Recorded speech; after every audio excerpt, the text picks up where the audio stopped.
everybody. It is Monday, July 15th. You're listening to the Mo.news podcast. I'm Moshe Nunu. And I'm Jill Wagner. This is the place where we bring you just the facts. And we read all the news and read between the lines so you don't have to.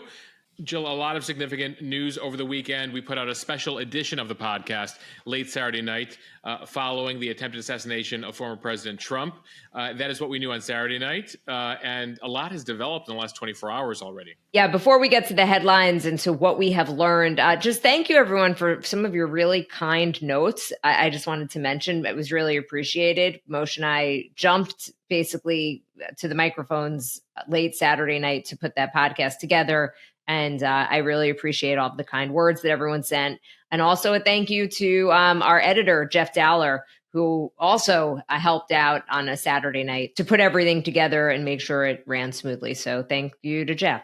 Yeah, obviously some very scary events, tragic events unfolding in this country on Saturday. And we just wanted to bring you everything that we knew at that point. We've been doing coverage on the Instagram account all weekend long. And without further ado, I know we have a lot more to get to in today's pod. All right, so here are the headlines. The latest on the assassination attempt on former President Trump, details on the victims, the shooter, the investigation, and the political implications as we head into the Republican National Convention this week.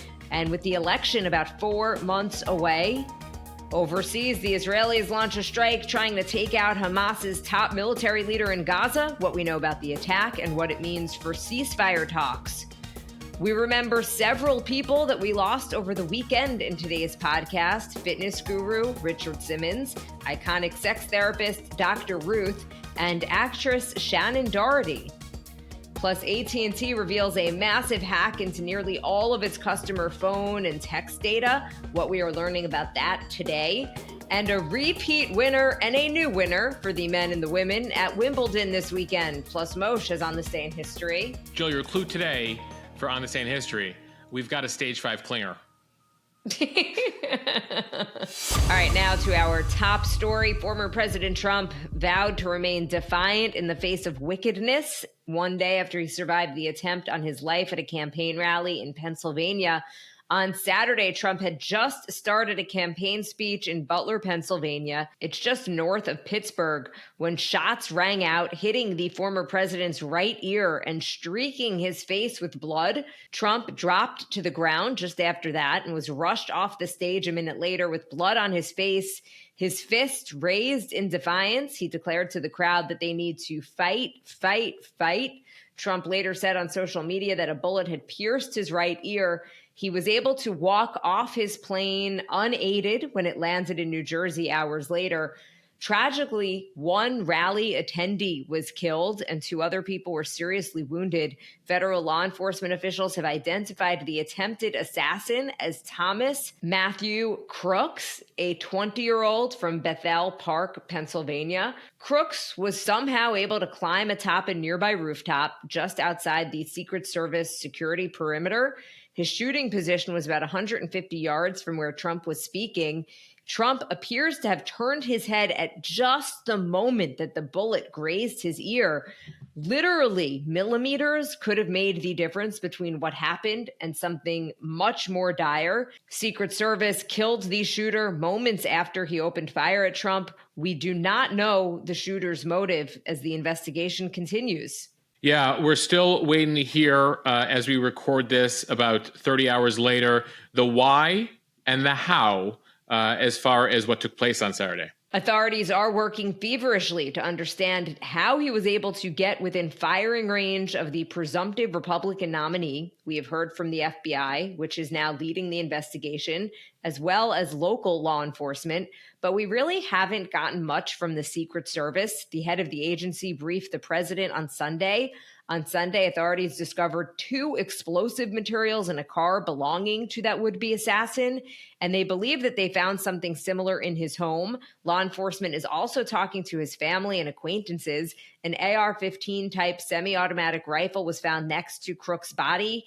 That was purchased by a family member, possibly his father, according to an official briefed on the investigation. Again, we still don't have an official indication as to the motive here, whether this was politically motivated. As we mentioned on the special edition pod, there have been would-be presidential assassins who have done it for other reasons, most notably Hinckley, who wounded Ronald Reagan in 1981, did it because in his mind, the actress Jodie Foster would find him attractive if he killed the president. So we never know quite right away what's in the mind of these shooters. They are looking for a diary, electronic devices, social media. Given that phones are locked these days and given the nature of the law, it's not simple to be able to open these devices. Now, typically, when it comes to these types of shooters, they tend to leave some sort of trail, though notably that largest shooting in American history, the most significant one, the mass shooting in Vegas several years ago, we still don't know what motivated that shooter. He left nothing behind. So we're waiting to hear more. Early on Sunday, law enforcement officers closed down all roads leading towards the home of the suspect's family, where he lived with his father. It's about an hour's drive from the site of the rally. We did learn on Sunday that crooks worked at a nearby nursing home. They are cooperating with investigators as well. Moshe, we also heard from a lot of people who knew Crooks, and they described him as a loner. They say he would often wear fatigues or hunting gear to school. They say he was always by himself. And they also said that he was constantly bullied. Yeah, this came as they were trying to find community members to give us a sense of what made this guy tick and what potentially motivated him to climb up on a roof and take aim at former President Trump on Saturday. Down in Washington, as you mentioned, Biden was briefed by the heads of Homeland Security, the heads of the Secret Service, other national security officials. Biden spoke briefly with Trump over the weekend and then spoke to the nation twice on Saturday. In his first address, he said that he's taking extra steps to increase protection for Trump and the RNC, reviewing all security measures, also called for an independent review of what took place at the rally and security measures. That's an investigation that's outside the Secret Service that can really give us a sense and give him a sense of what exactly took place. He says he will share those results with the country. Then there was a primetime address from the Oval Office on Sunday night where he said it is time to cool things down in this country, that we need to be able to have a civil debate without things escalating into a killing field, that we have our political differences in this country. That's all part of a democracy, but we can't escalate things to the point where we're following on our ideas with violence. He says that we need to lower the temperature in our politics. And went through a number of the incidents in recent years, the attack on Nancy Pelosi's husband, the shooting of Steve Scalise, the Republican congressman from Louisiana on the softball field, the shooting of Gabby Giffords, and then, of course, the attempted assassination of former President Trump over the weekend. Take a listen to a bit of what Biden said Sunday night. There's no place in America for this kind of violence, for any violence ever. Period. No exceptions. We can't allow this violence to be normalized. You know, the political record in this country has gotten very heated. It's time to cool it down. We all have a responsibility to do that. Yes, we have deeply felt strong disagreements. The stakes in this election are enormously high. I've said it many times that the choice in this election we make in this election is going to shape the future of America and the world for decades to come. I believe that with all my soul. I know that millions of my fellow Americans believe it as well. And some have a different view as to the direction our country should take. Disagreement is inevitable in American democracy. It's part of human nature. But politics must never be a literal battlefield, or God forbid, a killing field. Jill, both former President Trump and President Biden shared their condolences for the family of the man who was murdered at the rally. His name is Corey Comparator. He was 50 years old. He had served as a volunteer fire chief in Buffalo Township in that area of Pennsylvania. He was a major supporter of former President Trump, took his family to the rally, including his two daughters. He was described as a girl dad who died a hero, shielding his wife and his daughters at that rally from the gunfire. The governor of Pennsylvania gave some emotional remarks about it. We posted a clip on Instagram yesterday. He declared that Corey was the very best of us. The family remains in our thoughts and prayers. They have some challenging times ahead. They will have an empty seat at the dinner table for the rest of their lives. We need to make sure that Corey's memory is forever a blessing. Jill, we also learned on Sunday the identities of the two other men who attended the rally who were wounded. Their names are David Dutch, he's a 57-year-old from New Kensington, Pennsylvania, and 74-year-old James Copenhaver. Both are listed in stable condition. So just to recap here, you had the murder of Corey Comparator, two other rally goers wounded, in addition to former President Trump. As far as the investigation here, lawmakers already are demanding answers about how this happened. Speaker Mike Johnson, other GOP leaders in the House asking for testimony from the Secret Service Director, from the head of Homeland Security, Congressman James Comer. He chairs the House Oversight Committee. Within hours on Saturday, he called on the Secret Service Director, her name is Kimberly Cheadle, to appear before them a week from today on July 22nd. He says that while individual agents showed tremendous bravery in taking out the shooter, in saving former President Trump's life, there are many questions and Americans demand answers. You also had the chairman of the House Homeland Security Committee, Mark Green is his name. He sent a letter demanding answers and testimony from Department of Homeland Security Secretary Alejandro Mayorkas. He wants to know why areas such as the building from which the shooter attempted the assassination, what the security plan was there, what failed there, communications between DHS and the president, and whether Trump had enough resources, whether his Secret Service has had enough resources. We should note that there was a storyline over the weekend, I don't know which network it came out of, that said that there was a request from Trump's team for additional resources and it was not granted. That turns out to have been false, in case you hear that out there, that in fact, Trump's team was bolstered recently. They didn't explain why, but his team was bolstered recently when it comes to resources. That said, we will await to hear more from the investigation. Congressman Green of the Homeland Security Committee wrote in his letter to DHS, the seriousness of the security failure and chilling moment in our nation's history cannot be understated. No assassination attempt has come so close to taking the life of a president or presidential candidate since President Reagan was shot back in 1981. So typically, the Secret Service has an advance team. They assess a location ahead of a campaign event and make a security plan. Agents will take physical measurements of the area, determine the necessary personnel, and then work with counter snipers to examine nearby buildings and their distances to where the president or the presidential candidate will be. Outdoor events like the one in Butler can certainly be challenging. So one former Secret Service official said, you can't shut a whole town down. Certainly one of the challenges, but clearly there is a happy medium here. And questions as to why, this took place in a field.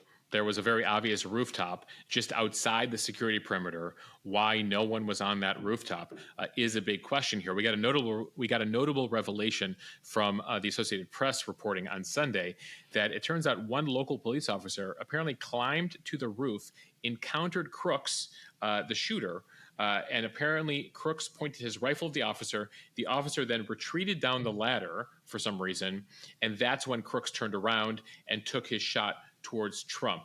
Unclear what communications happened there, why the police officer didn't engage, whether the police officer there had a weapon on him. But what took place there is going to be one of the many questions that needs an answer here.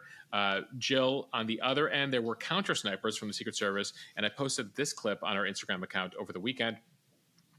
And you could see the counter sniper scanning basically beyond the perimeter, and it had to have been a second before the shots go off. You see the counter sniper on a rooftop behind Trump, realize there's something, immediately bring his head up, and then try to re-aim his gun. So clearly he saw something at just the moment the shot was about to be taken. And so, I imagine Secret Service is going through all of that. There's a reassessment here of local, state, FBI, Secret Service, all those folks who are involved in this sort of thing. And at this juncture, Jill, still, a day in here, still many more questions than answers. And it has been fascinating to hear from more than one witness at this point. One of the witnesses saying that they saw that policeman that you had just mentioned who had kind of climbed to the roof and peeked over, and then they saw him drop. They didn't know what went on. But just incredible that there were regular people who saw Crooks on the roof who alerted law enforcement, and it still was not enough. Yeah, we're still getting a sense of the exact timeline here. Who was speaking to whom? Who was talking? Who had communications with whom?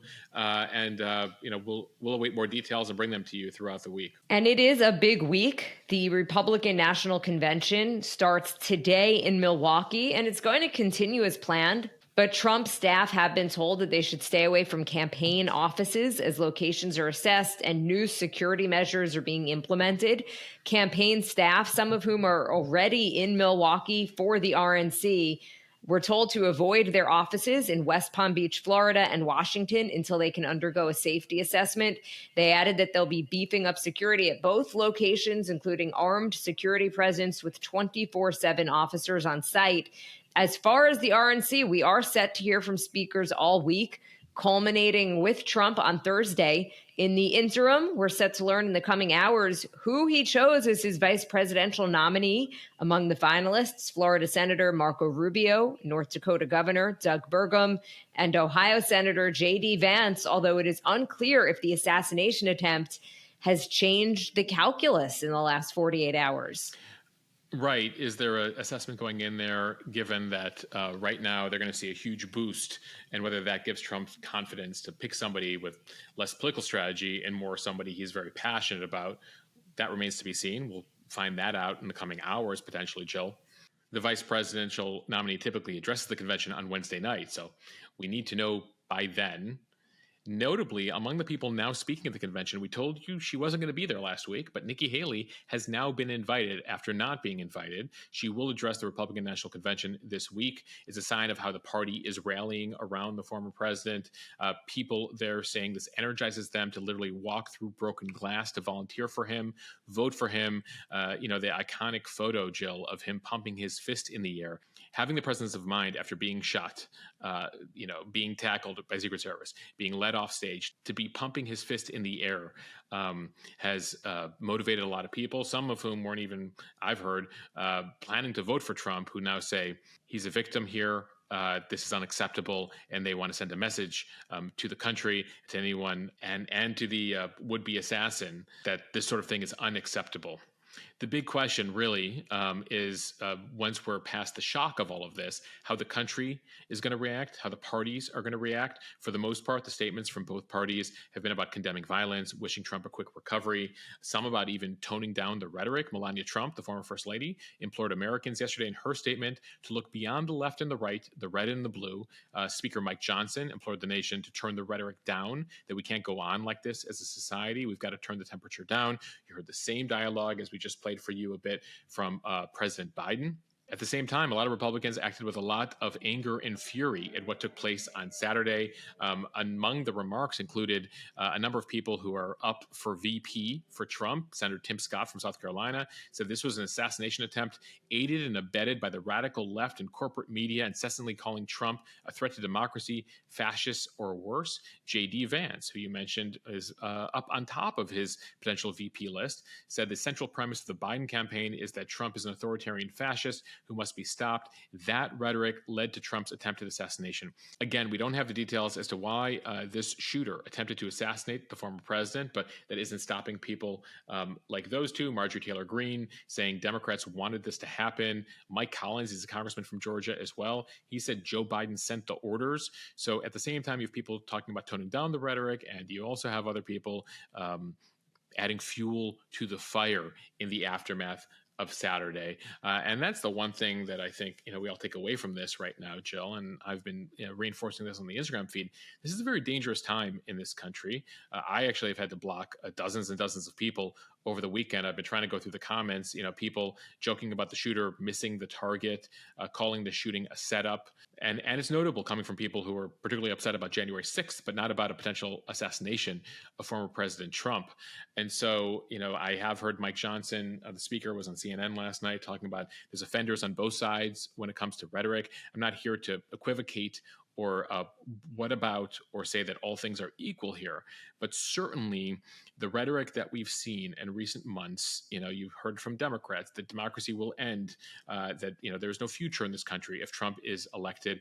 At one point, Biden said last week that the party should put Trump in a bullseye A lot of Republicans have jumped on that remark. Then you have Trump, of course, who engages in this even more than Biden does, calling Democrats vermin who will end this country, talking about imprisoning people, military tribunals for Democrats. So just a lot of incendiary rhetoric that unfortunately, in the minds of some, individuals out there, they're like, well, if this other side's going to end the country and end my future, I got to do something about this. And important to note at this point that we don't even know why this would-be assassin did this. Yeah. As we said, it could have absolutely nothing to do with politics and maybe just a plea for help, a call for attention. I mean, and there's a million reasons or possibilities. And the one thing that unfortunately you do hear from former FBI officials, from people who work for the Secret Service, is that copycat attacks are a real thing. So that becomes the real issue at this point. And that is one of the reasons that you see all of this increased security, because it is a very serious concern. It is something that does happen. Yeah, and you are going to see today two congressmen from New York, Richie Torres and Mike Lawler, Republican and Democrat respectively, putting forth legislation calling for Secret Service protection for RFK Jr., who so far has been asking for it but hasn't gotten it, despite the fact that he says that he's facing threats, despite the fact that his father was assassinated on the campaign trail in 1968. His uncle, of course, JFK, assassinated as well. So this is a very nerve-wracking time. Law enforcement, remember, they need to get this right 100% of the time, 100% of the time. The only things we typically hear about are when they don't. And of course, that is what took place on Saturday. Jill, when it comes to motive, also the politics of this guy, it's unclear right now exactly where he stood, because he's officially, the shooter was a registered Republican, but he happened to also donate at one point $15 to Act Blue, a progressive cause aligned with Democrats. So we don't quite know where he fell politically, at least based on the initial data that we have, the two things I just mentioned. Jill, beyond all of this has completely recalibrated the election moving forward. We'll obviously see what unfolds here at the Republican convention this week, but this has very much motivated folks on the right, people around Trump, people who weren't even planning to vote for Trump. I've heard from them, and so we'll get a better sense of where things stand in all the various battleground states probably a week from now. So look out for that. And then as far as the other big issue we've been covering, what does this mean for the internal debate among Democrats about the potential replacement of Joe Biden? That's sort of been silenced this week as well. And means that if they make some sort of major decision there, that would happen even closer to the Democratic convention, which then takes place in August. So probably you'll be hearing less on that this week, as much of the focus, for obvious reasons, will be on former President Trump. Time for the speed read from the Associated Press. Israeli forces over the weekend launched a strike aimed at taking out several Hamas leaders, including the terror group's elusive military wing commander, Mohammed Deif. Deif is considered the group's number 2 in Gaza and one of the masterminds of the October 7th attacks. The IDF and Shin Bet on Sunday confirmed that the commander of Hamas's Han Yunis brigade was killed in an airstrike in the southern Gaza Strip, but Mohammed Deif's fate is unclear. He has survived at least 7 other assassination attempts over the last 2 decades. Hamas said Sunday the group's military commander is in good health but did not provide evidence. The 2 senior Hamas members were targeted while in a low building between the areas of Al-Mawasi and Han Yunis. Hamas has since claimed that the strike, carried out using large bombs, killed more than 90 people. The Israelis claim that the majority of them were Hamas terrorists. Hamas, for its part, doesn't distinguish between civilians and members of the group. And there was a New York Times report over the weekend, Jill, that increasingly the Israelis are finding it very difficult as Hamas hides in residential neighborhoods, stores their weapons in tunnels and in homes, mosques, in sofas, even a child's bedroom, blurring the boundaries here between civilians and combatants. And right now they've been emerging in plain clothes, sometimes wearing sandals and tracksuits before firing on Israeli troops, making it very challenging for the Israelis to distinguish between the civilian population and members of the Hamas group. Back to Deif here. He has long topped Israel's most wanted list. He's been in hiding for years, involved in some of the most deadly attacks on Israeli civilians going back 3 decades now. In fact, he's been so elusive and jumping around. His name, Mohammed Deif, Deif is not actually his real name. Deif means guest in Arabic because he's often sleeping on people's couches as he moves about the Gaza Strip. The Prime Minister of Israel, Netanyahu, speaking over the weekend, promising that, quote, one way or another, we will get the entire Hamas leadership. At the same time, the two sides continue their ceasefire talks. Hamas political officials say that their communication channels remain open with Daif, as well as the senior leader in Gaza, Yahya Sinwar. And the two sides allegedly are closer, still tweaking language. The Israelis say that the Hamas made more than a dozen tweaks to the ceasefire plan. The Israelis then pushing back on that. So we'll continue to monitor that this week.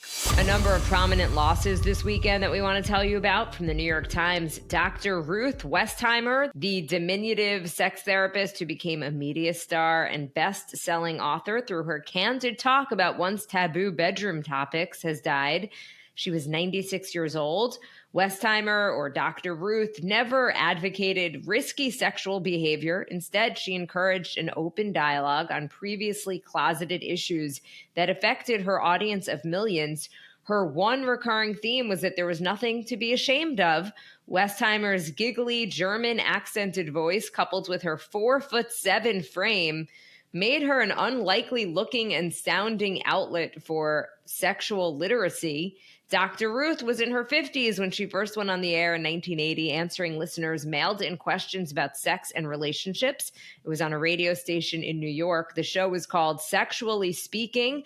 It was only a 15-minute segment heard after midnight on Sundays, but it was such a hit that she quickly became a national media celebrity and a one-woman business conglomerate. Yeah, very few Americans didn't interact or weren't familiar with Dr. Ruth at some point. If you're of a certain generation, Jill, I was getting notes and photos from members of the mo.news community who took photos with Dr. Ruth while they were students at college.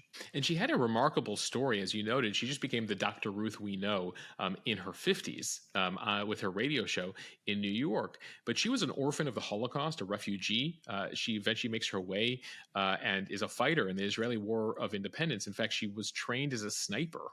Her legs were gravely injured by an exploding shell in the war in 1948.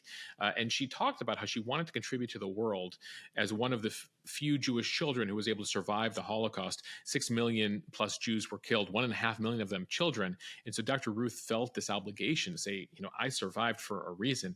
I need to contribute to the world. Notably, by the time she gets to America in the 1950s, she'd already had 2 unsuccessful marriages.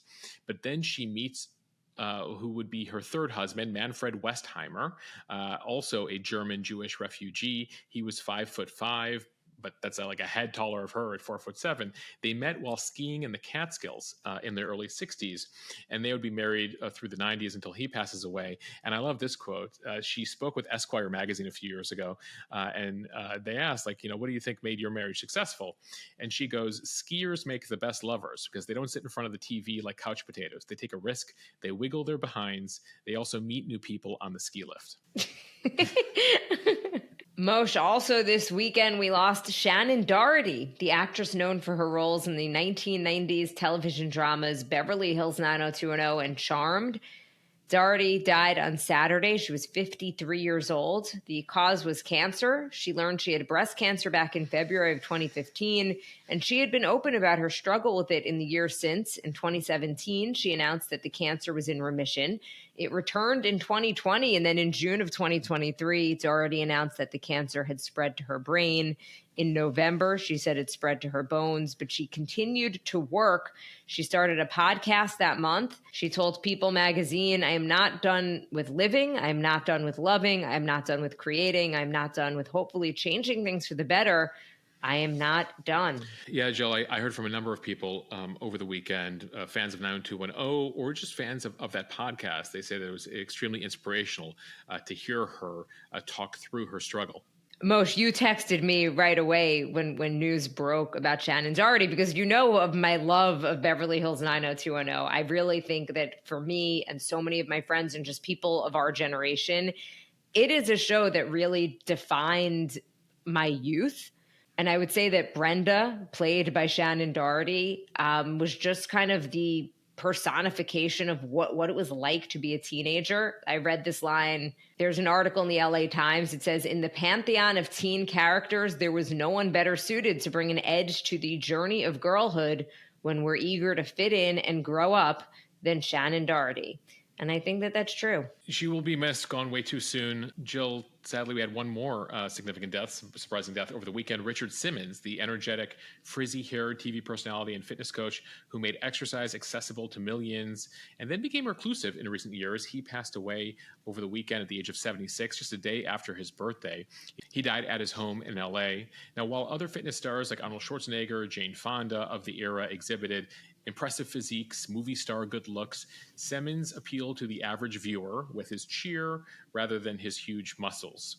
He would wear these neon-hued, sequined exercise shirts. And, I remember his appearances on the David Letterman show where Letterman would just give him crap all the time and was always very entertaining to watch. Simmons gets his start with his own show in the early 80s that wins a bunch of Emmys. You might know someone who got his VHS, then DVD workouts. Sweatin' to the Oldies was what he put out.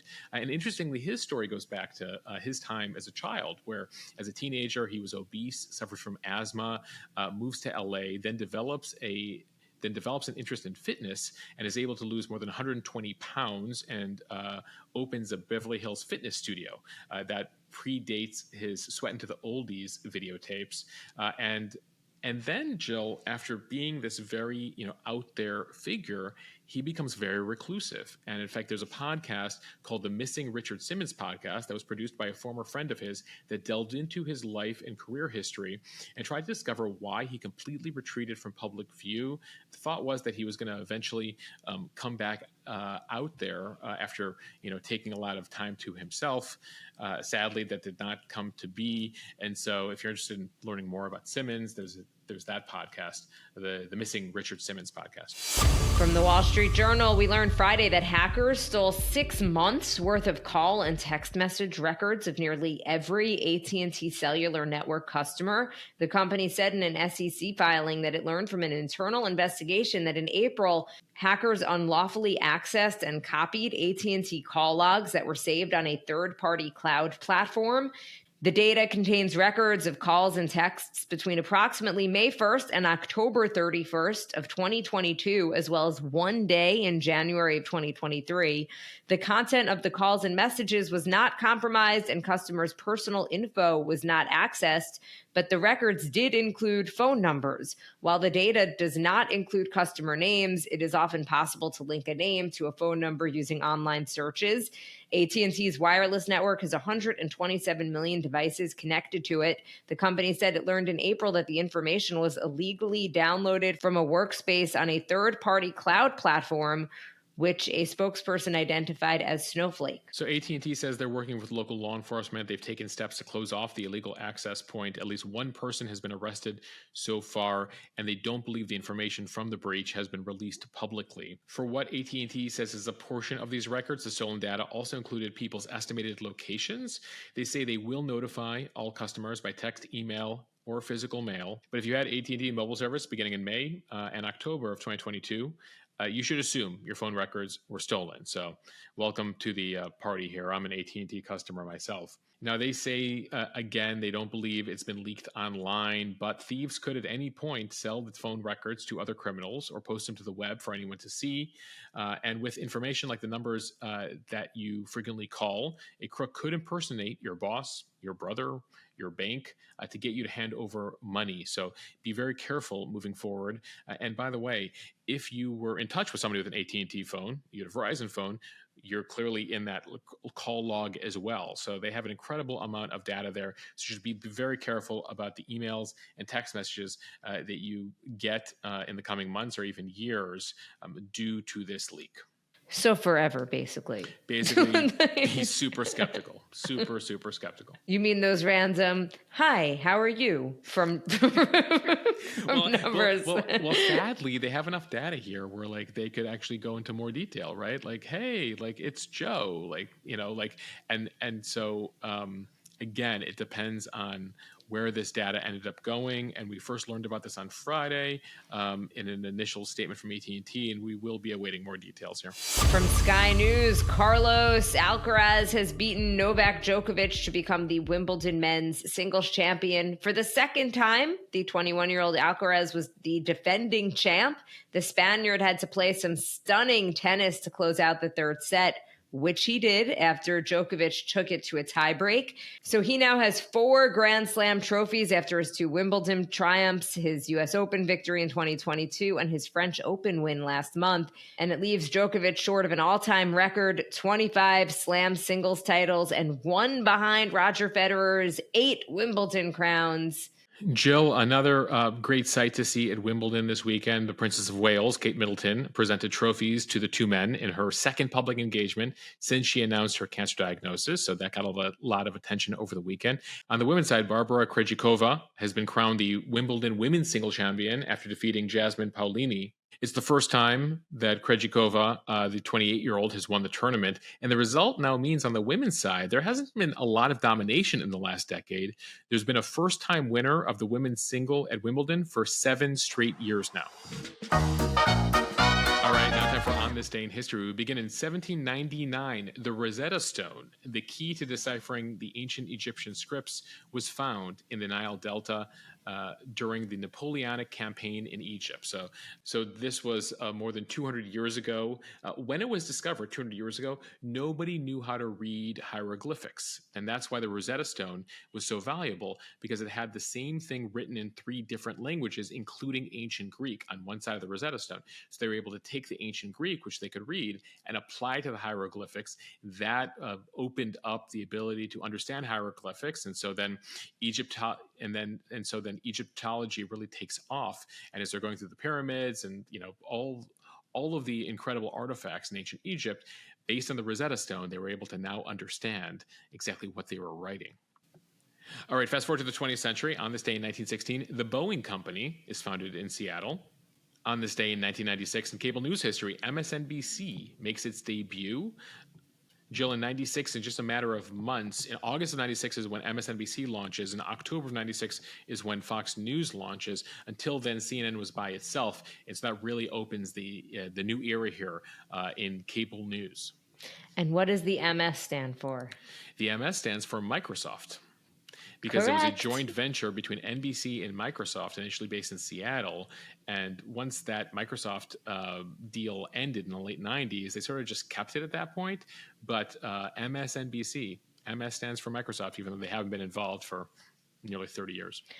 I was going to ask you, do you know what the MS stands for? But that seems to be a ridiculous question, given you and your background. Joe, so I just figured I'd give you the softball As instead. I joked with Alex over the weekend, I was like, we were walking down the street in Brooklyn, and I was like, have we eaten here? And she goes, yes. You like this here? I'm like, my brain is so weird. It's like, I can tell you the history of MSNBC, but I cannot tell you what dish I liked, or even if I was at a restaurant a couple months ago as we pass it by. All right. On this day in social media history, Twitter, now known as X, officially launches to the public. Are they going to stay at X, or do you think they're going to go back to Twitter? I think Elon Musk is obsessed with the letter X. He wants to create. He has the X company, SpaceX. Everything is about X for him. So I don't think that's changing anytime soon. All right, and a bit of music and movie history for you. On this day in 1991, Right Said Fred, 2 brothers, release I'm Too Sexy. The idea for the song came about when the Fairbrass brothers were running a gym in London. And according to Richard, one of the brothers, who's involved in Right Said Fred, says that there was a lot of narcissism and posing at the gym. One day he took his shirt off, started singing I'm Too Sexy for My Shirt as a joke, and they decided they should record it as a song. And lo and behold, back in 1991, Moshe, that's what the people wanted. Somehow that ridiculous song landed and became a hit. Jill, I remember this from Encino Man. I don't know if you remember Encino Man. It was a film out in the early 90s with Pauly Shore and Brendan Fraser. Anyway, I'm Too Sexy. I remember, I think it had just come out and they had it in the film, and I think that helped with its popularity. All right, in other 90s movie news, Die Hard starring Bruce Willis, was released in theaters on this day in 1998. The same day, incidentally, that Something About Mary was also released on this day in 1998. And we'll end here with your clue from the beginning of the podcast, Stage 5 Clinger, among the many famous quotes and lines from, Jill? Wedding Crashers. There you go. Wedding Crashers turns 19 years old today. The film starring Owen Wilson, Vince Vaughn, and my favorite, the cameo with Will Ferrell at the end. Mom, the meatloaf, opened in theaters on this day. My husband will walk around the house every once in a while just being like, the meatloaf! For the Gen Zers out there, there was a time we didn't have Netflix and we had DVDs, and we would replay those DVDs over and over and over again. And Wedding Crashers was in that era, and many of us from that era may have watched that film. I bet you Michael's probably watched it more than me, but I would say that I watched it at least several dozen times.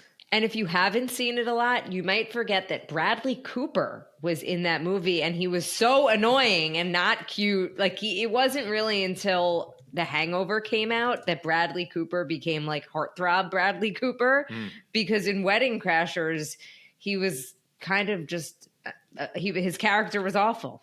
Yeah. Yeah, crab cakes and football. That's what Marilyn does, right? Rachel McAdams, Christopher Walken, Jane Seymour. It was a good cast. Great movie. And if you've heard the term Stage 5 Clinger but didn't know where it came from, that is where. This is the resource we try to be here on the Mo News podcast. Yes. All right, everybody. A huge thank you for listening to the Mo News podcast. If you like what you hear, please share this with your friends.